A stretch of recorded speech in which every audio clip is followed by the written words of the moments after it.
السلام عليكم ورحمة الله وبركاته. نحمده ونصلي على رسوله الكريم أما بعد. அல்லாஹ்வின் பேரருளால் 18ஆம் இரவினுடைய தராவீகை பூர்த்தி செய்துவிட்டு அமர்ந்திருக்கும் நம்பவர்கள் மீது அல்லாஹ் அவனுடைய அருளை குறைவில்லாமல் நிறைவாக பொழிவானாக. புனித இரவுகளின் வாயிலாக நரக விடுதலை வழங்கும் நாயன் நம் யாவரையும் அந்த பட்டியலில் சேர்த்தோர் புரிவானாக. கண்ணியத்திற்குரிய சகோதர பெரியோர்களே, ரசூலுல்லாஹி ஸல்லல்லாஹு அலைஹி வஸல்லம் அவர்கள் ஒரு ஹதீஸில் இப்படி சொல்வார்கள், அல் முஃமினுல் கவிய்யு கைருன் வ அஹப்பு இலல்லாஹி மினல் முஃமினித் தஈஃப். அதாவது பலவீனமான முஃமினை விட, பலவீனமான இறை நம்பிக்கையாளனை விட பலமுள்ள முஃமின் அல்லாஹ்வுக்கு மிகவும் நெருக்கமானவன். மேலும் சொன்னார்கள், வஃபீ குல்லி கைருன் அஹ்ரிஸ் அலா மா யன்ஃபஉக வஸ்தஇன் பில்லாஹ் வலா தஅஜஸ். இருவரில் நன்மை உண்டு. பலவீனமான முஃமினாக இருந்தாலும் சரி, அல்லது பலமுள்ள ஒரு இறை நம்பிக்கையாளராக இருந்தாலும் சரியே, இருவருக்கும் நன்மை என்பது உண்டு. இருந்தாலும் அல்லாஹ்விடம் உதவி தேடுங்கள். நீங்கள் உதவி தேடுவதில் சோர்வடைந்திட வேண்டாம். மேலும் சொன்னாங்க ஸல்லல்லாஹு அலைஹி வஸல்லம் அவர்கள், வைன் அஸாபக ஷைஉன் ஃபலா தகுல் லவ் அன்னி ஃபஅல்து கான கதா வ கதா. அதாவது நீங்கள் ஆசைப்பட்டு அது கிடைக்காமல், அது நடக்காமல் போனால் இப்படி செய்திருக்கலாம், இப்படி செய்திருக்கலாம் என்று சொல்லிக் கொண்டிருக்க வேண்டாம். வலாக்கின், ஆனால் குல் கதருல்லாஹ், அல்லாஹ்வினுடைய முடிவின்படியே நடந்தது என்று சொல்லுங்கள். வமா ஷாஅ ஃபஅல, அல்லாஹ் நாடியது நடந்தது அப்படின்னு சொல்லுங்க. ஃபைன்ன லவ் தஃப்தஹு அமல ஷைத்தான், இப்படி செய்தால் நான் அப்படி செய்திருந்தால் என்று சொல்வது ஷைத்தானினுடைய அந்த செயலின் வாசலை திறக்கும் என்று சொன்னார்கள். கண்ணியத்திற்குரிய நல்லவர்களே, இந்த ஹதீஸில் ஸல்லல்லாஹு அலைஹி வஸல்லம் பல்வேறு தகவல்களை சொல்வார்கள். முதலாவதாக பலவீனமான முஃமின், பலமுள்ள முஃமின் அப்படின்னு சொன்னாங்க.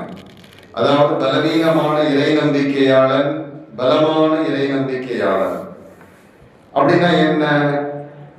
பலவீனமான இறை நம்பிக்கையாளன் சொன்னா எனக்கு சாப்பிடாம கொள்ளாம ரொம்ப நோஞ்சான் மாதிரி இருப்பார் போல, இல்லையா? ஹார்லிக்ஸ் குடிக்காம அந்த மாதிரி உள்ள சத்தான ஆகாரங்கள் சாப்பிடாம கொஞ்சம் வீக்கா இருப்பாரு உடல்ல. அதே போல பலமுள்ள மூமின்னு சொன்னா நல்ல கண்டதை சாப்பிடுவாரு, நல்ல புஷ்டியா இருப்பாரு அப்படின்னு ஸல்லல்லாஹு அலைஹி வஸல்லம் சொல்றாங்க போல அப்படின்னு நினைச்சா அது நம்ம தப்பு. அப்படி அல்ல.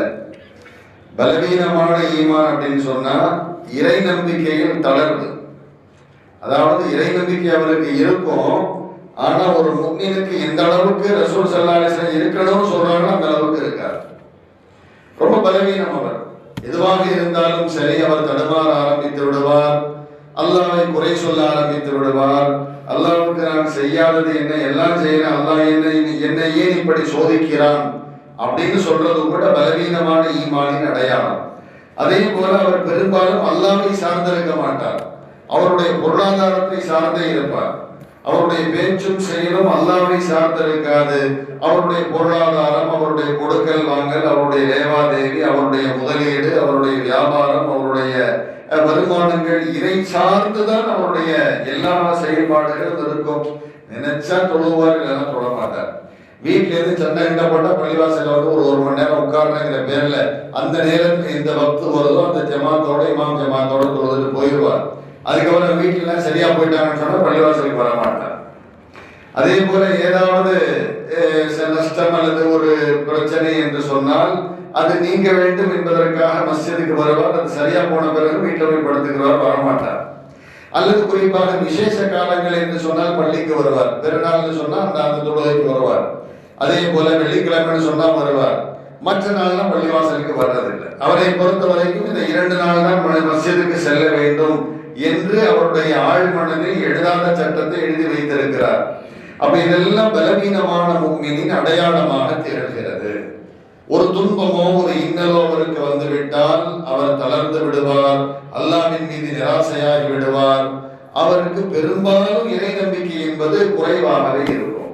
பலமுள்ள மோமின்னா யாரு அப்படின்னா, என்ன நடந்தாலும் அசர மாட்டார். கவலை இருக்கும், வேதனை இருக்கும், இருந்தாலும் கூட அவருடைய வாழ்வில் எது நடந்தாலும் இறைவனின் மீது உள்ள நம்பிக்கையில் உறுதியாக இருந்து செயல்படுவார். என்ன நடந்தாலும் ரொம்ப ஸ்ட்ராங்கா இருப்பார். இறை நம்பிக்கையில் அவரை வெற்றி கொள்ள எவராலும் முடியாது அப்படிங்கிற ஒரு கோணத்தில் செயல்படுகிற ஒரு முஃமின். ஈமானிய பலம், இறை நம்பிக்கையில் உறுதி. அல்லாஹ் என்ன செஞ்சாலும் சரி, நான் ஏற்றுக்கிறேன், அல்லாஹ் என்னை ஒருபோதும் கைவிட்டு விட மாட்டான் என்று இறைவனை திக்ரு செய்வது, வணங்குவது, தொழுவது, இறைவன் மீது அசாத்தியம். என்ன நடந்தாலும் அல்லாஹ்ட்ட சொன்னா சரி பண்ணிடுவான். என்ன நடந்தாலும் அல்லாஹ்ட்ட சொன்னா சரி பண்ணிடுவான். ஒரு ரக்காத்து தொழுது அல்லாஹ்ட்ட கேட்டா சரியாக்கிடுவான், அந்த கவலை போக்கிடுவான் அப்படிங்கிற ஒரு உறுதியான எண்ணம். இதை அல்லாஹ் தஆலா பிரியப்படுறான். ரெண்டு முஃமினை, ரெண்டு இறை நம்பிக்கையாளரையும் அல்லாஹ் பிரியப்படுகிறான் என்றாலும் கூட அதிகம் அல்லாஹ் பிரியப்படுறது யாரென்றா, தன் மீது அதீத நம்பிக்கை வைத்திருக்கும் அந்த முஃமினை தான் அல்லாஹ் தஆலா பிரியப்படுகிறான். கணியத்திற்குரிய நல்லவர்களே, அல்லாஹ் ஏற்படுத்துகிற சில பல சோதனைகள், அந்த சோதனைகளின் போது முஃமின் எந்த காலத்திலும் துவண்டு விடக்கூடாது. பொதுவாக சோதனை வந்துவிட்டால், வேதனை வந்துவிட்டால் தடுமாறாத உள்ளம் எதுவுமே இல்லை. அவர் இறை நம்பிக்கையில் உச்சத்தில் இருந்தாலும் கூட அந்த சோதனை தொட்டால், வேதனை தொட்டால் கொஞ்சம் கவலைப்படுவார், கொஞ்சம் சஞ்சலப்படுவார். பெருமானார் ஸல்லல்லாஹு அலைஹி வஸல்லம் அவர்கள் ஈமானை கற்பித்தார்கள். ஆனால் தன்னுடைய குழந்தை மரணித்ததை கேட்டு அழுதார்கள். ரசூல் ஸல்லல்லாஹு அலைஹி வஸல்லம் ஆண் குழந்தைகள் சிறு வயதிலேயே இறந்தது. இப்ராஹிம் ரலியல்லாஹு அன்ஹு இறந்தவுடன் ஸல்லல்லாஹு அலைஹி வஸல்லம் அவர்கள் அழுதார்கள். கண்களிலிருந்து கண்ணீர் தாரை தாரையாக கொட்டியது. சஹாபாக்கள் கேட்டாங்க, யா ரசூலல்லாஹ், நீங்களும் அழுவுறீங்க? அல்லாஹ்ட்ட இருந்து அல்லாஹ் கொடுத்தா அல்லாஹ் எடுத்துக்கிட்டான், நீங்க தானே சொல்லி கொடுத்தீங்க. அல்லாஹ் கொடுத்தான், அல்லாஹ் எடுத்துக்கொண்டான். அப்ப அல்லாஹ் எடுத்ததை நினைத்து நீங்கள் ஏன் அழுகிறீர்கள்? ஸல்லல்லாஹு அலைஹி வஸல்லம் சொன்னாங்க, இது அல்லாஹ் அடியார்களின் உள்ளத்தில் ஏற்படுத்துகிற ஒரு விதமான அருள் அப்படின்னு சொன்னாங்க. ஒரு அடியத்திற்குரிய நல்லவர்களை சொல்ல வருவது, ஒரு துன்பம், ஒரு சஞ்சலம் ஏற்பட்டு விட்டால் அவருடைய உள்ளத்திலே ஒரு திடுக்கம் ஏற்படும், ஒரு கவலை ஏற்படும். இருந்தாலும் இறைவன் மீதுள்ள நம்பிக்கையில் குறைவு ஏற்படாது. மனிதன் என்ற ரீதியில் அவருக்கு சஞ்சலம் ஏற்படலாம், வேதனை ஏற்படலாம், இப்படி அல்லாஹ் சோதிக்கிறானேன்னு சொல்லுவாரு. ஆனா அல்லாஹ் கைவிட்டு விட மாட்டானே அப்படின்னு சொல்லி 100% நம்புவார். கணியத்திற்குரிய நல்லவர்களே, ஈமான்தாரிகள் சந்திக்கும் சோதனையின் வாயிலாக அல்லாஹ் நம்மை பண்படுத்துகிறார் என்பது பொருளாகும். ஈமானுடையோருக்கு அல்லாஹ் கொடுக்கக்கூடிய சோதனைகளாக இருந்தாலும் சரி, வேதனையாக இருந்தாலும் சரி, அது எந்த ரூபத்தில் வந்தாலும் சரி, குடும்ப ரீதியாக, பொருள் ரீதியாக அல்லது மற்ற மக்கள் எப்படி வந்தாலும் சரி, அல்லாஹ் தஆலா அந்த அடியாரை பக்குவப்படுத்துகிறான், அவரை பண்படுத்துகிறான். இன்னொரு பாஷையில சொல்றதா இருந்தா, அல்லாஹ் அவரை பிரியப்படுறான். நாங்க ஸல்லல்லாஹு அலைஹி வஸல்லம் யாருக்கு அல்லாஹ் சோதனையை கொடுத்தானோ, யாருக்கு அல்லாஹ் துன்பத்தை கொடுத்தானோ, அந்த அடியானை அல்லாஹ் நேசிக்கிறான் என்பது பொருளாம். பெருமானார் ஸல்லல்லாஹு அலைஹி வஸல்லம் சொன்னாங்க, என்னை நேசிக்கும் உள்ளத்தை நோக்கி எப்படி பள்ளத்தை நோக்கி தண்ணீர் விரைந்தோடி வருமோ அது போன்று என்னை நேசிக்கும் உள்ளத்தை நோக்கி விரைந்தோடி சோதனை வரலாம், சில வேதனை வரலாம் சொன்னாங்க. இதை விட வேற என்ன? கணியத்திற்குரிய சகோதர பெரியோர்களே, இறை நம்பிக்கையாளர்களை பொறுத்த வரைக்கும் இந்த உலகம் என்பது ஒரு சிஜின், ஒரு சிறை போல. சிறைச்சாலையில் நாம் பிரியப்படி செயல்பட முடியாது. ஆனால் காபிர்களை பொறுத்த வரைக்கும் இந்த உலகம் என்பது ஜன்னத், சொர்க்கம். சிறைச்சாலை என்றால் சில கட்டுப்பாடுகள் இருக்கும். அதுபோல நாம் எல்லாம் ஒரு கட்டுப்பாட்டுக்கு உட்பட்டவர்கள் தான். கட்டுப்பாடுகளுக்கு உட்பட்டவர் என்ற பொருளை கொண்டதுதான் முஸ்லிம் அப்படின்னு சொல்றது. முஸ்லிம்னா என்ன? முஸ்லிமுக்கு பொருளை கட்டுப்பட்டவர் அர்த்தம். சில கட்டுப்பாடுகளுக்கு உள்ளானவர். அவர் இஷ்டத்துக்கு எதையும் செய்ய முடியாது. எல்லா விஷயம் ஹோட்டல்ல போய் உட்கார்ந்துட்டு இது இறைச்சி ஹலாலா ஹராமான்னு பார்ப்பார். ஏன்? அவருக்குன்னு ஒரு கட்டுப்பாடு இருக்கு. அவருக்கு காசு படம் வந்துச்சுன்னா இது ஹராமா ஹலாலான்னு பார்ப்பார். ஏன்? உலகத்தில் யாருமே பார்ப்பதில்லையே, நான் பார்ப்பேன். காரணம், நான் ஒரு முஸ்லிம், கட்டுப்பட்டவர். எதையுமே இடக்க முடக்கா செய்ய மாட்டேன், எதையுமே தாறுமாறாக பேச மாட்டேன். ஏன்? என்னுடைய பேச்சுக்கு ஒரு வரையறை இருக்கிறது, என் செயலுக்கு ஒரு கட்டுப்பாடு இருக்கிறது, என்னுடைய கொள்கை, என்னுடைய செயல்பாடுகளுக்கு ஒரு ஒரு அளவு இருக்கிறது, அதை மீறி நான் செய்ய முடியாது, செய்தால் நான் முஸ்லீமாக இருக்க முடியாது அப்படின்னு அதுக்கு பேர் தான் முஸ்லீம்னு அர்த்தம். கண்ணியத்திற்குரிய நல்லவர்களே, ஆக ரசூலுல்லாஹி இப்ராஹிம் அலைஹிஸ்ஸலாத்து வஸலாம் அவர்களை அல்லாஹ் சோதிக்காத சோதனையா? எவ்வளவோ சோதித்தான், எவ்வளவோ சோதித்தான். அல்லாஹ்வே சொல்லுகிறான், இன்ன ஹாதா லஹுவல் பலாஉல் முபீன், இது மகத்தான சோதனை. யாரு சோதிச்சது? அல்லாஹ் தான் சோதிச்சான். அல்லாஹ்வே சொல்றான் மகத்தான சோதனை, பெரிய சோதனைங்கிறான். அப்ப இது என்ன? அப்ப அல்லாஹ்வே சோதித்து விட்டு அல்லாஹ்வே பெரிய சோதனைன்னு சொன்னா, அப்ப அந்த சோதனையில் எந்த அளவுக்கு தன்னை மூழ்கடித்து அதிலிருந்து வெளியே வந்து வருவதற்கு இறை நம்பிக்கையோடு அவர்கள் செயல்பட்டு இருப்பார்கள் என்பதை பார்க்க வேண்டும். அப்ப இன்னமாக மிகப்பெரிய சோதனை, இது மிகப்பெரிய சோதனை.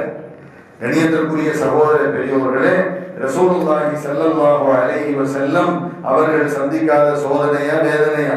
வலிமார்கள், இறைநேசர்கள், நல்லோர்கள், இது நாம் சொல்லுகிறோமே, அஜ்மீர் ஹாஜா மொய்னுத்தீன் சிஷ்தி ரலியல்லாஹு அன்ஹு அவர்களாக இருந்தாலும் சரி, அல்லது கௌசுல் ஆலம் முஹைதீன் அப்துல் காதிர் ஜீலானி, எந்தெந்த வலிமார்களை சொல்றோமே எல்லாருமே சோதனையிலிருந்து இறைவனை தேடியவர்கள். எந்த ஒரு வலியும் இல்லாமல் நான் சோதனைக்கு உட்படுத்தப்படாம அப்படியே இருக்கிறேன்னு சொன்னது கிடையாது. எல்லா வலிமார்களையும் அல்லாஹ் சோதித்தான், எல்லா நபிமார்களையும் சோதித்தான். அந்த தொன்று தொட்டு வருகிற அந்த வழியில் வருகிற நம்மையும் அல்லாஹ் சோதித்துக் கொண்டுதான் இருக்கிறான். சில நேரங்களில் ஆட்சியாளர் மூலமாக, சில நேரங்களில் மனைவி மூலமாக, சில நேரங்களில் கணவன் மூலமாக மனைவி, சில நேரங்களில் குடும்பத்தில் உள்ள மக்கள் மூலமாக, பிள்ளைகள் மூலமாக, காசு பணத்தின் மூலமாக. அல்லாஹ் குர்ஆன்ல சொல்றானா இல்லையா? அந்த ஆயத்துல வருது, وَلَنَبْلُوَنَّكُمْ بِشَيْءٍ مِنَ الْخَوْفِ وَالْجُوعِ وَنَقْصٍ مِنَ الْأَمْوَالِ وَالْأَنْفُسِ وَالثَّمَرَاتِ وَبَشِّرِ الصَّابِرِينَ. நாம் உங்களை சோதிப்போம். எப்படி? உயிரின் மூலமாக, விளைச்சல் மூலமாக, கனிவர்க்கங்கள் மூலமாக, பொருளாதார நஷ்டத்தின் மூலமாக உங்களை நாம் சோதிப்போம். நபியே சொல்லுங்கள், வபஷ்ஷிரி ஸாபிரீன், எவர் அந்த சோதனையில் பொறுமை கொள்கிறாரோ அவருக்கு நற்செய்தி உண்டு. அவருக்கு என்ன உண்டா? அவருக்கு நற்செய்தி உண்டு. கண்ணியத்திற்குரிய நல்லோர்களே, அப்போ உலகத்தில் உள்ள எல்லா நபிமார்களையும் அல்லாஹ் சோதித்தான். இப்ராஹிம் அலைஹிஸ்ஸலாம் சோதிச்சான். அப்ப யாரெல்லாம் அல்லாஹ் சோதிக்கிறாங்க, அப்ப அவங்க எல்லாம் குற்றம் செஞ்சுட்டாங்கன்னு அர்த்தமா? யாரெல்லாம் எல்லாம் வேதனைப்படுத்துறாங்க துணியா, அவங்க எல்லாம் பாவம் செஞ்சிருக்கிறாங்கன்னு அர்த்தமா? நாம பட்டுன்னு அப்படிதான் சொல்லுவோம். அவன் என்ன பாவம் செஞ்சாலும் தெரியல, அது பட்டுன்னு இவருக்கு வந்துடும். யாரையும் இப்படி சொல்லக்கூடாது. ஒரு நோயாளியை பார்த்தாலும் சில என்ன தெரியுமா சொன்னாங்க? ஒரு நோயாளியை பார்த்தா நம்ம ரப்புக்கு துவா செய்யணும், யா அல்லாஹ் அவனை விட என்னை ஆரோக்கியமாக வைத்திருக்கிறாயே என்று ரப்பிடத்தில் நாம் துவா செய்யணும். அந்த நோயில் இருக்கிறவனை பார்த்து என்ன பாவம் செஞ்சாலும் தெரியல, கடையில கிடக்கிறான் அப்படின்னா அது உடனே டிரான்ஸ்ஃபர் ஆகிடும். நிறைய பேருக்கு தெரிய மாட்டாங்க. கண்ணியத்திற்குரிய சகோதர பெரியோர்களே, துன்பத்தில் உழைப்பவனை கண்டு நீ சந்தோஷம் கொண்டால் அவனுக்குள்ள துன்பத்தை நீக்கி அந்த துன்பத்தை உன் தலையில் ஏற்படுத்துவான் என்று ஸல்லல்லாஹு அலைஹி வஸல்லம் சொல்றாங்க. அதனால யாருக்கு என்ன சோதனை கொடுத்தாலும் அது அல்லாஹ் கொடுத்தான். ஸல்லல்லாஹு அலைஹி வஸல்லம் பொதுவாக சொன்னாங்க, நோய் என்பதை அல்லாஹ்வின் அருள் என்றார்கள். சோதனையில் ஒருவர் இருக்கிறார் என்றால் அவருடைய பாவங்களை எல்லாம் மன்னிக்கிறான் என்பது பொருள். நோயில் ஒருவர் படுத்திருக்கிறார் என்றால் அவருடைய குற்றங்களை மன்னிக்க அல்லாஹ் அப்படி ஏற்பாடு செய்திருக்கிறான் என்று அர்த்தமாகும். அதனால அதனுடைய ஹகீகத் என்ன, உண்மை என்பதை அல்லாஹ் விளங்குவான். மனிதர்களாகிய நாம் எதையுமே தீர்மானிக்க முடியாது. அப்படின்னா இப்ராஹிம் அலைஹிஸ்ஸலாத்து வஸலாம் அவர்கள் என்ன பாவம் செஞ்சாங்க, என்ன குற்றம் செஞ்சாங்க? எவ்வளவு பெரிய சோதனை! மகனை அறுத்து பலியிடுவது சாதாரண விஷயமா? பலிபீடத்துக்கு அழைத்து சென்றது ஒரு சோதனை. அந்த குழந்தையின் கழுத்தில் கத்தியை வைத்தது சோதனை. சிறு வயதில் எடுத்துக்கொண்டால் இள வயதிலே அவர்களை நம்ரூத் என்று சொல்லப்படுகிற அந்த மன்னன் நெருப்பு குண்டத்தை தயாரித்து அதில் தூக்கி போட்டது பெரிய சோதனை இல்லையா? இப்படி எத்தனையோ சோதனை. பிறகு சோதனையில் வென்ற சாதனையாளராக அல்லாஹ் அவர்களை ஆக்கினால், மாறினார்கள். பிறகு அல்லாஹ் டைரக்டா சலாம் சொன்னான், சலாமுன் அலா இப்ராஹிம், இப்ராஹிமே அஸ்ஸலாமு அலைக்கும் அப்படின்னு சொன்னான். இப்ப அல்லாஹ்வே சலாம் சொல்லும் அளவுக்கு ஒரு நபி உன்னதமானவர்களாக திகழ்ந்தார்கள் என்றால் அவர்கள் சோதனையில் இருந்து மீண்டு மிக பெரும் சாதனையாளராக மாறினார்கள். இதற்காக அல்லாஹ் தஆலா பெரிய பரான். உலகம் என்பது ஜன்னத் அல்ல, உலகம் என்பது சுவனம் அல்ல, உலகம் என்பது பல்வேறு வேதனைகளும் சந்தோஷமும் கலந்த இடம். அப்ப இந்த இடத்துல நாம இருந்துகிட்டு எனக்கு 24 மணி நேரம் சந்தோஷம் நடக்கணும் அப்படின்னு நினைக்கிறது பெரிய தப்பு. எல்லாம் வரத்தான் செய்யும், எல்லாத்தையும் சமாளிக்கணும். நமக்கு துணையாக அல்லாஹ் இருக்கிறான். நஹன் அக்ரபு இலைஹி மின் ஹப்லில் வரீத். முஃமினுடைய மனிதனுடைய பிடரியில் ஓடுகிற உயிர் நாடி நரம்பை விட நாம் அவனுக்கு சமீபத்தில் இருக்கிறோம். துன்பத்தில் உழைப்பவன் நம்மை யுஜீபுல் முத்தர்ர, அல்லாஹ் குர்ஆன்ல சொல்றான். துன்பத்தில் உழைப்பவன் என்னை அழைத்தால் அவனுக்கு நான் பதில் சொல்வேன். அல்லாஹ் சோதனையும் கொடுக்கிறான், அல்லாஹ் பதிலும் சொல்றான். நீ சோதனையில் விழுகிறாயா, வேதனையில் இருக்கு, என்னைய கூப்பிடு, நான் பார்த்துக்கிறேன். அத்தகைய அசாத்திய ஈமான் உடையவர் தான் பலமுள்ள ஈமான் உள்ளவர் என்றார்கள் ஸல்லல்லாஹு அலைஹி வஸல்லம். எனவே பலமுள்ள ஈமான் உள்ளவர்களாக அல்லாஹ் என்னையும் உங்களையும் ஆக்கி அருள் புரிவானாக. வஆகிரு தஅவானா அனில் ஹம்துலில்லாஹி